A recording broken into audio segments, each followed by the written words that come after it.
Donald Trump had that crazy rally at Madison Square Garden. Oh, wow, yeah. I Garbage. rolled the dice, and I called him on the phone. And he answered!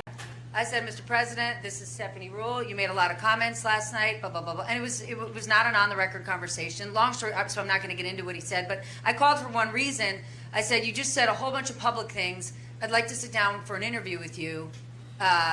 We got 5 days before the election. So we didn't get into anything. There's nothing for me to report. I called him and said, I want an interview with you. Obviously, he said no.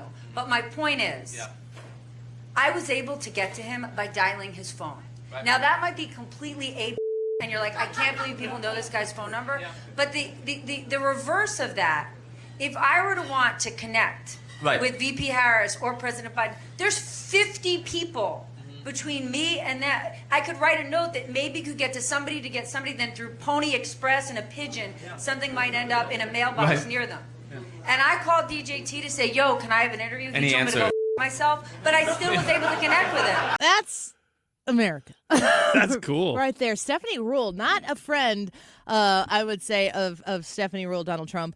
But it's funny to hear that him say to go screw yourself. But he answered the phone. He's got to have Stephanie Ruhle. He's got to know it's her. When he doesn't just pick up the phone. Right. I don't think it's surprising at all to hear the comparison between these two administrations. And I think that's because you can't call the guy who's making the decisions because we don't know who the guy is that is making the decisions.